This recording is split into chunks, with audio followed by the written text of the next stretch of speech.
Hi guys, welcome back to my channel. तो चलिए born apatite your majesty का 10th episode शुरू करते हैं। एपिसोड 10 की शुरुआत होती है जब राजा लियोन ग्रीन हाउस में बेसब्री से जियंग का इंतजार कर रहे होते हैं।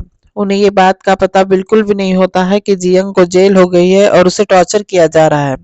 गिलगुम बहुत रोने लगती है। यहाँ वो कहती है कि हम सभी लोगों को राजा के पास जाना चाहिए और उन्हें सारी सच्चाई बतानी होगी। वहीं दूसरी ओर सारे शेफ्स ये सोचते हैं कि अगर राजा भी बीमार होंगे तो ऐसे में हमारी गुहार कौन सुनेगा। गिलगुम यहाँ अकेले जाने का फैसला करती है, मगर शेफ मैंग उससे रोक लेता है और सारे शेफ एक साथ राजा के पास जाने के लिए रेडी हो जाते हैं। इधर राजा ये सोचता है कि जब वो जियंग को रेड चिली पाउडर देंगे तो वो पिछली बार की तरह उनकी बाहों में आ गिरेंगी। तभी वहां सेवक यून आते हैं और राजा को सारी सच्चाई बताते हैं। राजा को बहुत गुस्सा आता है। वो जियोंग को रिहा करने के लिए जाते हैं, मगर जायून वहां पहुंच जाती है और चाबी देने से मना करती है। राजा उससे बताते हैं कि उन्होंने भी वो खाना खाया है मगर उन्हें कुछ भी नहीं हुआ है। लेकिन जायून यहाँ राजा पर ही शक करने लगती है। राजा लियोन को इतना गुस्सा आता है कि वो तलवार निकाल कर उसको मारने ही वाले होते हैं कि जियंग उन्हें रोक लेती है। वो कहती है कि अगर तुम ऐसा करोगे तो तुम्हें सब लोग सिंहासन पर से हटा देंगे। जियंग के समझाने के बाद राजा थोड़े शांत हो जाते हैं। फिर जियंग उनसे कहती है कि अगर मुझ पर भरोसा है तो मेरी बेगुनाही को आपको साबित करना होगी। राजा जायून से कहते हैं कि जब तक पूरे सबूत नहीं मिलते तब तक कोई भी जियंग को टॉर्चर नहीं करेगा। अगले सीन में हमें दरबारी हान मिन सुंग दिखाया जाता है, जो रानी इंजू को सारी डिटेल बताता है। उनका ये मानना होता है कि राजा अपनी माँ की मौत का बदला ले रहा है और जिनमेयोंग की यह हालत राजा ने ही की है। यहाँ वो ये भी कहता है कि राजा हान परिवार को हमेशा के लिए खत्म करना चाहता है, मगर रानी इंजू कहती है कि राजा ऐसा बिल्कुल भी नहीं कर सकता है। ये किसी और की साजिश है राजा को हटाने के लिए। रानी इंजू कहती है कि उसने राजा के बिहेवियर में काफी बदलाव देखा है जब से जियंग उनकी जिंदगी में आई है। अगले सीन में हमें प्रिंस जेसन दिखाया जाता है, जो अपने मंत्रियों से कहता है कि मोगजू ने बड़ा योगदान दिया है इस प्लान को सक्सेसफुल बनाने के लिए। यहाँ वो कहता है कि राजा फ्रस्ट्रेट हो जाएगा और फिर हैन परिवार को खत्म कर देगा, जिससे उनका काम आसान हो जाएगा। राजा सोंगजे से कहते हैं कि उन्हें प्रिंस जिनम्योंग की सारी डिटेल्स चाहिए कि उन्होंने उस दिन क्या खाया था और वो कहाँ गए थे। अगले दिन किचन के सारे इंग्रेडिएंट की जांच होती है, मगर वहां कुछ भी नहीं मिलता है। सारे शेफ भी गवाही देते हैं कि उन्होंने भी वो खाना खाया था, मगर उन्हें भी कुछ नहीं हुआ है। सोंगजे राजा के पास जाकर ये सारी रिपोर्टिंग देता है। यहाँ वो कहता है कि जियंग के खाने में कुछ भी ऐसा बिल्कुल नहीं है जिससे जिनम्योंग बीमार हो सके।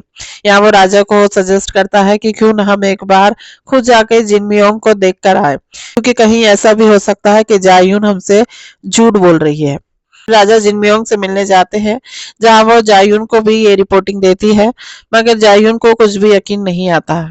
वहां मौजूद रॉयल फिजिशियन भी कहता है कि उसने ही सारी इंग्रेडिएंट की जांच की है। उसे रॉयल किचन में कुछ भी ऐसा सामान नहीं मिला कि जिससे जिनम्योंग बीमार हो सके, कि जियंग के खाने में भी कुछ ऐसा नहीं है कि जिससे वो बीमार हो सके। राजा को प्रिंस जिनम्योंग के मेडिसिन के पैकेट्स दिखाई देते हैं। राजा उन्हें भी साथ ले लेते हैं ताकि वो उन मेडिसिन की भी जांच कर सके। इसके बाद में रानी इंजू की दासी आती है और जायून से उस कैद खाने की चाबी मांगती है जहाँ जियंग कैद होती है।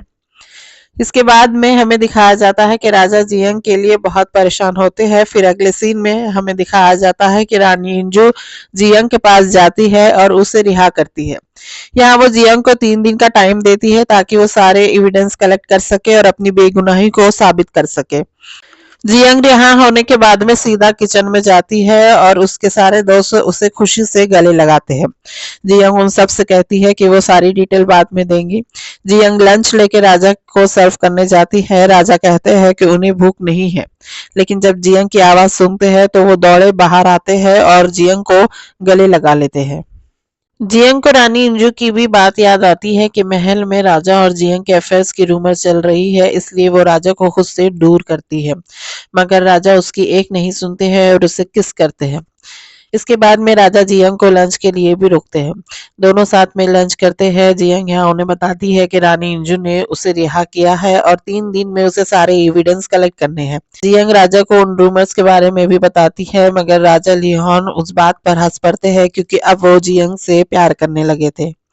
मोगजो को जब ये पता चलता है कि रानी इंजू ने जियंग को रिहा किया है तो वो कहती है कि जियंग इन 3 दिन में कुछ भी नहीं कर पाएंगी। हान मिन संग रानी से पूछता है कि उन्होंने ऐसा क्यों किया है तो रानी इंजू कहती है कि हमें बस ये देखना है कि जियंग अब इन 3 दिन में क्या करेंगी।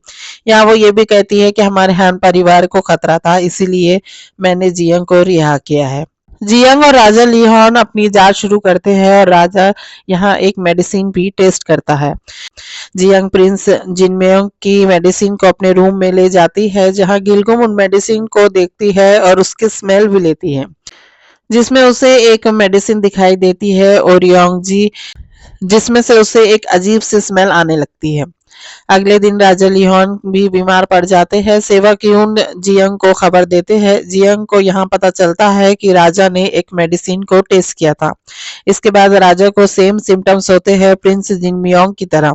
जियंग यहाँ ओरियोंग जिंग के बारे में डॉक्टर से पूछती है। डॉक्टर यहाँ बताते हैं कि ये गिलहरी के डोपिंग यानी उसके वेस्ट मटेरियल से बनाई जाती है जो काफी यूजफुल होती है मगर उसे जिनसिंग के साथ मिलाया जाए तो वो जहर बन जाती है और जियंग के खाने में जिनसिंग ही मिला हुआ था। यहाँ तीनों को क्लू लग जाता है कि प्रिंस जिनमेयोंग ने इस मेडिसिन के ऊपर जिनसिंग से बना जियंग का खाना खाया था जिससे वो बीमार पड़ गया है। राजा यहाँ रॉयल फिजिशियन को आदेश देता है कि जल्द से जल्द वो इसकी न्यू एंटीबायोटिक बना ले। फिर राजा जियोंग को अपने पास ही रोक लेते हैं। सोंगजे भी मेडिसिन बनाने वालों की जांच शुरू करता है जिसमें उसे पता चलता है कि यू बिन नाम की एक लेडी है जिसने जिनमियोंग को दवाई दी थी लेकिन वो कई दिन से गायब है यहाँ तक कि वो उसे उसके घर पे भी नहीं मिलती है। वो यही मैसेज लेके राजा के पास में रिपोर्टिंग करता है। यहाँ पर जियंग कहती है कि अगर यूबुन हमें आज रात नहीं मिली तो हमारे पास में सिर्फ आज ही का दिन है। ऐसे में राजा गोंगिल को आदेश देते हैं कि वो जल्द से जल्द यूबुन को ढूंढ निकाले। इधर मोगजो को पता चल जाता है कि राजा यूबुन को ढूंढने वाले हैं इसलिए वो चुवुल को आदेश देती है कि उसे जल्द से जल्द खत्म कर दिया जाए। चुवुल यूबुन को ढूंढ लेती है और उसे एक अनजान जगह पर बुलाती है।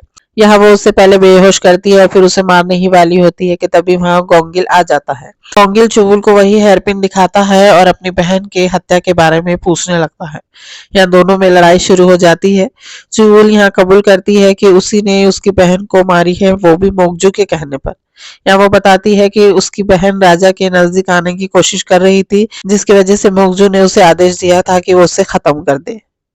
गोंगिल बहुत ज्यादा गुस्से में आ जाता है और वो एक ही बार में उसे बेहोश कर देता है। इसके बाद में वो यूबिन से पूछता है कि उसने ये सब किसके कहने पे किया। यहाँ वो कहती है कि उसने मोगजू के कहने पे किया है और यहाँ वो बताने ही वाली होती है कि मोगजू के पीछे एक और आदमी है। इससे पहले कि वो प्रिंस जसन का नाम लेती अचानक से एक तीर चलता है और वो मर जाती है। फिर गोंगिल उस हमलावर के पीछे जाता है और ये हमलावर कोई और नहीं होता है प्रिंस जसन का ही आदमी होता है जो उसे बाद में रिपोर्ट करते हुए भी दिखाई देता है। चुबुल को जेल लाया जाता है लेकिन वो कहती है कि ये सब कुछ उसने अपनी मर्जी से किया है इसमें मोगजू का कोई हाथ नहीं है। राजा लिहोन मोगजू से पूछताछ करना शुरू करते हैं मगर वो सारे आरोपों को नकार देती है। राजा वहां से गुस्से से चले जाते हैं। जियंग भी यहाँ राजा को बताती है कि उसे पहले से ही मोगजू पे शक था क्योंकि मोगजू ने पहले भी कंपटीशन रोकने के लिए गिलगुम के ऊपर चुवुल से हमला करवाया था लेकिन गोंगिल ने सही समय पर पहुंचकर गिलगुम को बचा लिया था। मेडिसिन तैयार हो जाती है। सबसे पहले राजा लेते हैं लेकिन जैसे ही जिनमियोंग वो मेडिसिन लेता है तो उसे उल्टी हो जाती है। डॉक्टर कहता है कि उसके शरीर में दवा लेने की भी ताकत नहीं बची है। जिनमियोंग समझ जाती है कि उसे भूख के कारण कमजोरी आ गई है। यहाँ वो कहती है कि उसके लिए सबसे पौष्टिक खाना तैयार करेंगी लेकिन एक बार फिर से जायून उसके ऊपर आरोप लगाती है तो रानी हिंजो यहाँ कहती है कि असली कातिल मिल चुका है। ऐसे में तुम्हारा आरोप जियंग पे लगाना गलत है। सभी शेफ और जियंग मिलकर एक डिश तैयार करते हैं। सबसे पहले राजा लिहोन खुद खाना चखते हैं ताकि सबकी शंका दूर हो जाए। फिर रानी ये खाना जिनमियोंग को खिलाती है और उसका स्वास्थ्य तुरंत ठीक होने लगता है। इसके बाद भी राजा लियोन जियंग को कहता है कि वो उसे अकेले में मिलना चाहता है। जियंग सोचती है कि उसे मंगुनरुक बुक मिलने वाली है उसे खुशी होना चाहिए मगर जियंग को उदासी महसूस होती है। उसी रात मोगजू चुवुल से मिलने जाती है और कहती है कि वो जल्द ही उसे छुड़ा लेगी लेकिन अचानक वो चाकू निकालती है और उसे गर्दन पर मार देती है। यहाँ वो उसे कहती है कि मेरे पास में सिर्फ यही एक रास्ता बचा था तुम्हें आजाद करने का। इसके बाद में राजा हमें एक डांस की ड्रेस में दिखाई देते हैं और राजा ये डांस अपने दादी के जन्मदिन पे करने वाले होते हैं क्योंकि उनकी दादी को ये डांस बहुत पसंद है, लेकिन वो चाहते हैं कि सबसे पहले जियंग उनका डांस देखे। जियंग उसे देखकर अब तक के बिताए हुए सारे पलों को याद करना शुरू करती है। दूसरी ओर फिर हमें दिखाया जाता है कि प्रिंस जेसन अपने साथियों के साथ उस जेल में जाते हैं जहां उन्होंने जंगयुन को कैद कर रखा है। प्रिंस जेसन ने राजा की नानी को भी वहां पर कैद कर रखा है। जेसन बताता है कि नानी के हाथ की गुड़िया में जो खून से सने कपड़े हैं वो राजा लिहोन की मां ने मरते समय पर पहना था। यहाँ वो अपनी प्लानिंग अपने साथियों को बताता है कि जन्मदिन पर वो उसकी नानी को वहां पर ले जाएगा और इससे राजा भड़क जाएगा ताकि वो सब पर गुस्सा निकालेगा और फिर उसकी बर्बादी शुरू हो जाएगी। इधर राजा लियोन जियंग से कहता है कि वो नहीं चाहता है कि वो वापस जाए। यहाँ वो बताता है कि उसे पता है कि जियंग भविष्य से आई है।